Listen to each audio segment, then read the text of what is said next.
Ah, it's time for the first video of the holiday season, that time of year when all sorts of packages containing fun toys and things come to my door. So, let's have a look at what we got first.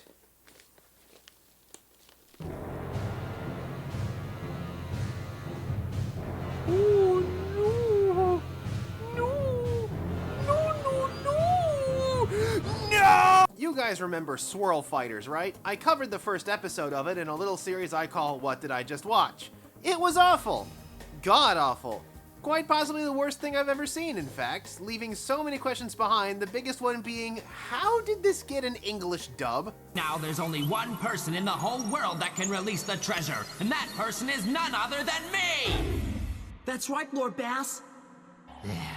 Well, since then, I've gone and done some more research into the studio behind it, and to my surprise, they actually still exist. Now called Zoland Animation and constantly churning out knockoff after knockoff, ripping off shows like Pocoyo, Transformers, and they even have a Bakugan knockoff because of course they do. Anyway, reading an article on the subject from around the time of Swirl Fighter's release says more on the animation studio. In recent years, the Zhejiang Zhongnan Cartoon Corporation Limited has spent effort recruiting talented designers from across the country. Now the group boasts a team of over 500 professionals. More than 500 people worked on this? The results are remarkable, with some of the cartoon works winning trophies at major competitions both at home and abroad. This studio has won awards? And Cartoon Network signed them? What is happening? Oh man, you guys, I'm gonna need a minute to catch my breath before we can go on with this review, so why don't we fill that minute by taking a look at the 500 men produced from an award-winning studio. This is the masterpiece known as Swirl Fighters.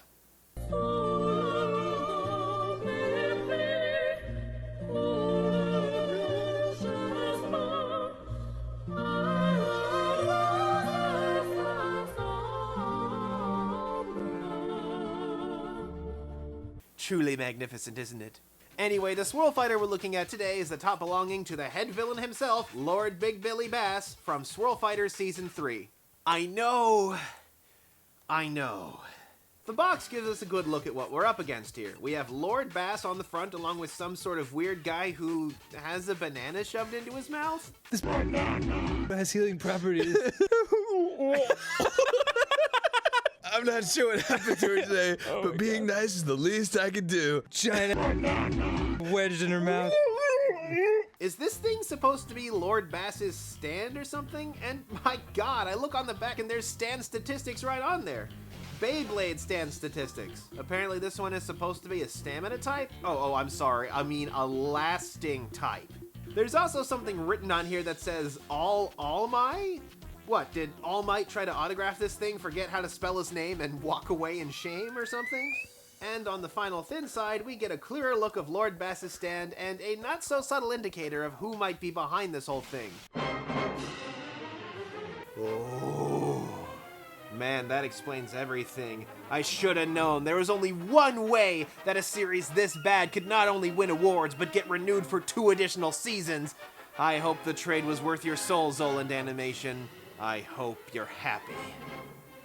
And of course we have our star attraction, the Swirl Fighter itself.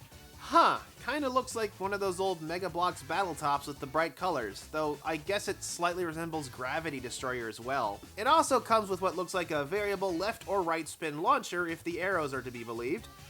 So that's a look at the external packaging. When we come back, we're gonna take a look at the toy inside.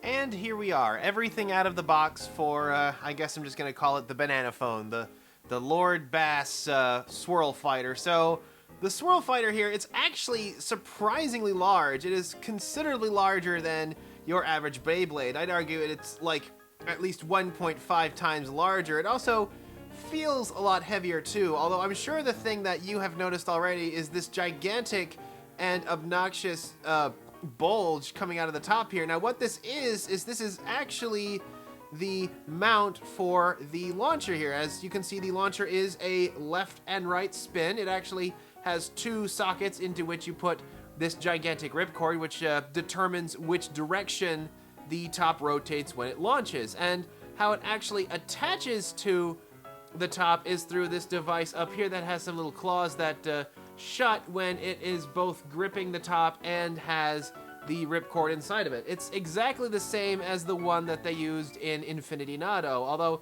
Infinity Nado implements theirs a lot more gracefully, although now that I think about it, this is reminding me that that Swirl Fighter had influence beyond just itself. Oh god, it influenced Infinity Nado, and actually going back and looking at some of the episodes of Infinity Nado, I can see that sort of influence in action. It also comes with a small wrench to take the top apart. Now the top itself, this big bulge in the top is actually a screw that goes all the way down to the bottom of this top. It's actually a 5-layer top, if you can believe that. It has the tip here. It has a bottom axle, which is, you know, classic, a lot like the Metal Fight Beyblade. These came out around the same time. It also has the large metal disc on the outside and the faceplate on the top, along with the screw to hold everything together. It is, like I said, considerably larger, and they say it's a stamina type, but it kind of looks to me like they just kind of made something without really quite understanding what it was they were getting into, because everything is really smoothed over. Taking a look at the tip here, it's pretty clear that this is not really quite what we have in mind when we think of a stamina top, because it actually has a very flattened tip on the spinning tip here. That is way too broad for it to be a traditional stamina type. Way too broad and way too round.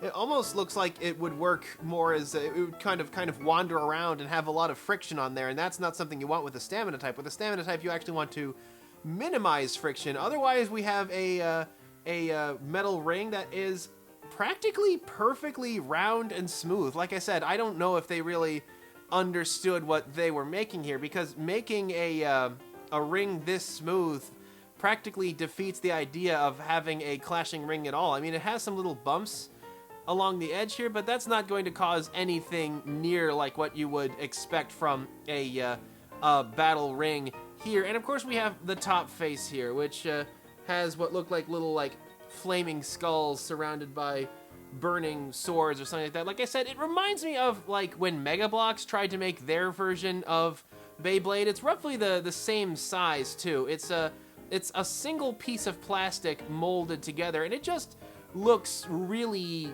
really kind of cheap. I mean, I kind of like the molded detail on here, but the way that it's shaped, the fact that it basically gets all the way out to the outer lip, basically just shy of getting to the metal, tells me that design of the face bolts, the top, and the actual metal ring itself didn't really seem to be that much into the design. I'm taking a look at some other designs online, and it doesn't really look like there's that much going on in mind. And like I said, this gigantic bolt on here, this design, it's designed to get rid of sort of the channels that they have inside of Beyblades.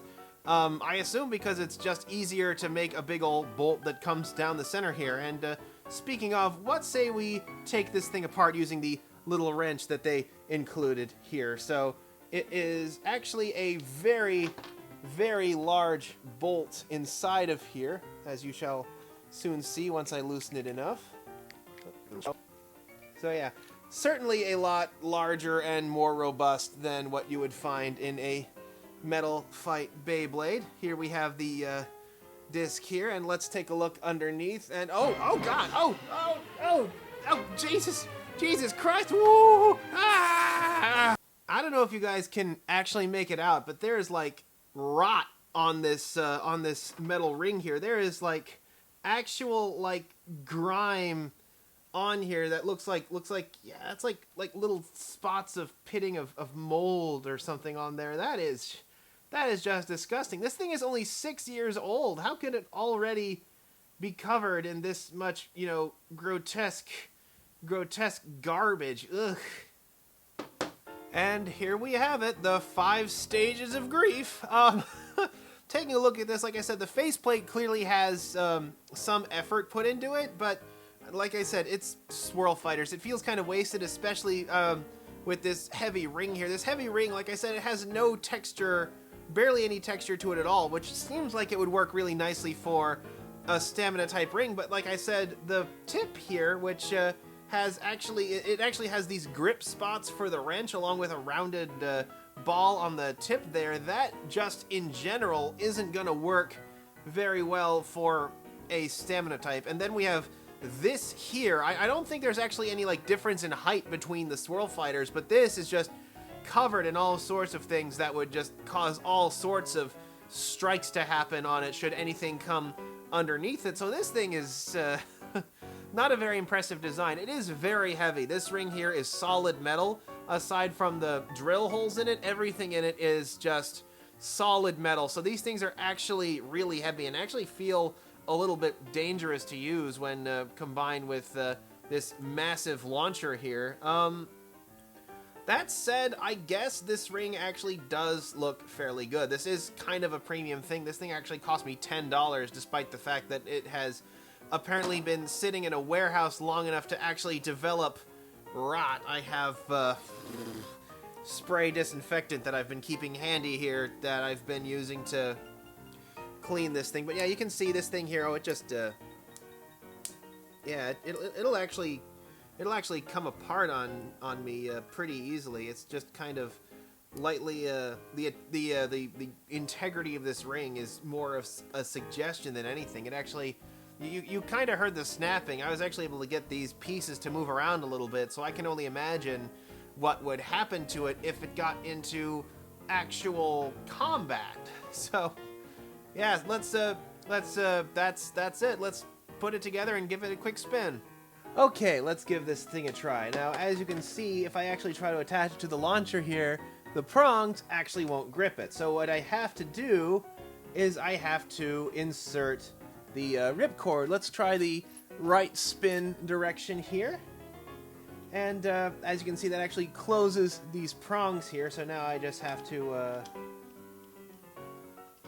pop it on like that. There you go. So let's give this thing a whirl and see how it behaves. This is actually a pretty large and robust thing. Like I said, it clearly inspired that aspect of Infinity Nano, just being larger and more brutal. And looking at this thing, it's actually more comparable to like the Beyblade tracks that they put out for the Battle Dome. I don't know if that's a good thing or not, but let's give it a shot. 3, 2, 1, shoot!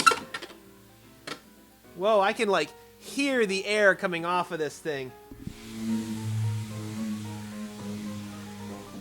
Yeah, like you can hear the wind coming off of that thing, right? It's pretty brutal. That tells me that there's not really a lot of air going on here, and it's actually moving in the sliding shoot pattern right now. I thought this thing was supposed to be a stamina type, but like I said before, it's not really working out that way thanks to the fact that it has a rounded tip rather than a pointy one. So it's just going to be jogging around and hearing all of that wind and all of that.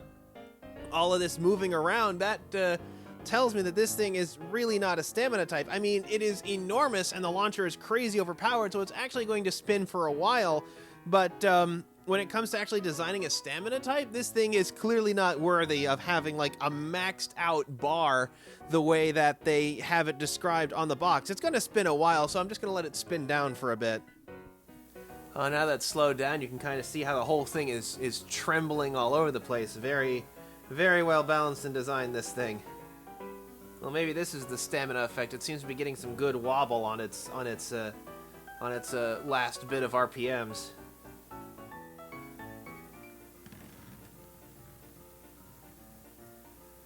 But yeah, when it gives out, it really gives out. So yeah, that is Lord Bass's Swirl Fighter.